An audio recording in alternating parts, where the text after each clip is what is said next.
স্বাধীন ফিলিস্তিন রাষ্ট্র প্রতিষ্ঠার দাবিতে বিশ্বব্যাপী চলমান ছাত্র আন্দোলনের প্রতি সংহতি জানিয়ে সমাবেশ ও বিক্ষোভ মিছিল করেছে ছাত্রলীগ।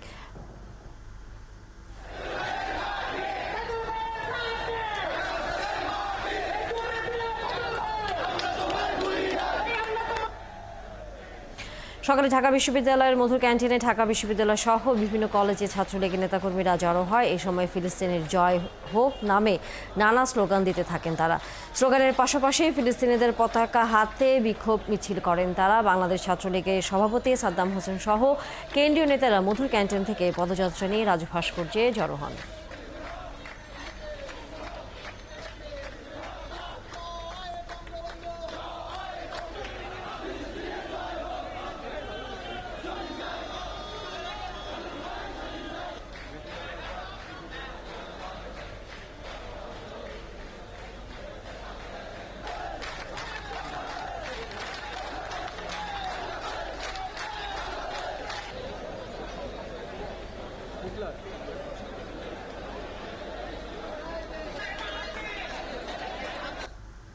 বাংলাদেশ থেকে আসলে তাদের পাশে গিয়ে যেহেতু দাঁড়ানো সম্ভব না, আমরা মৌন সমর্থন দিচ্ছি।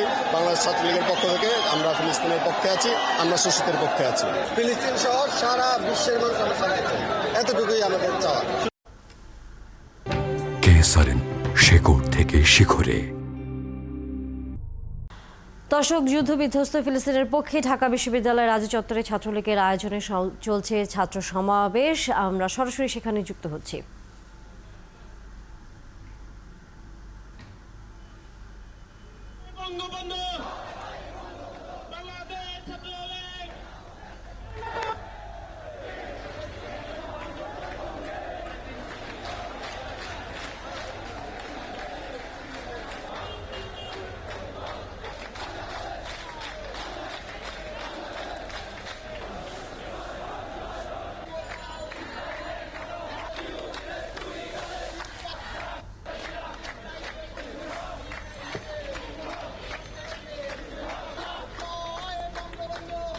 আয়োজন করেছে সকাল থেকে মধুর ক্যান্টিনে সারা দেশ থেকে, বিশেষ করে রাজধানী ঢাকা বিশ্ববিদ্যালয় সহ বিভিন্ন বিশ্ববিদ্যালয়ের শিক্ষার্থীরা মধুর ক্যান্টিনে এসে নির্দেশনে জড়ো হয়।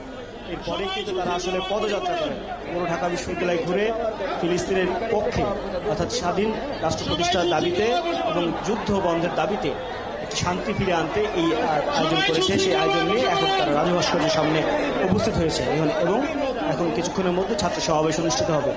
ইতিমধ্যেই এই ছাত্র সমাবেশে অংশ নিয়েছে বাংলাদেশ ছাত্রলীগের সভাপতি, সাধারণ সম্পাদক সহ কেন্দ্রীয় নেতৃবৃন্দ।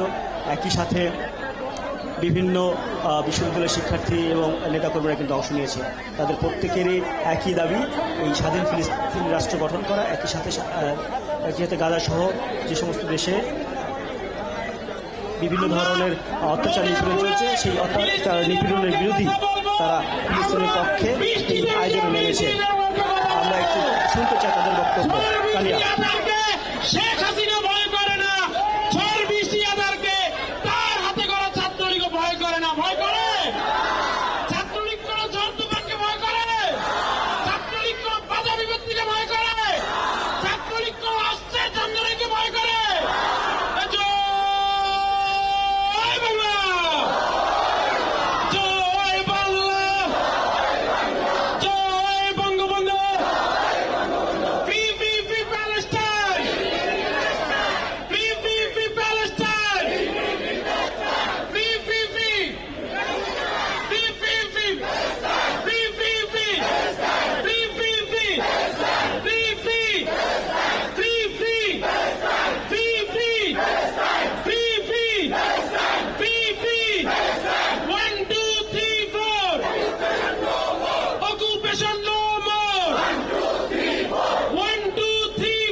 দর্শক, আমরা দেখছিলাম ঢাকা বিশ্ববিদ্যালয়ে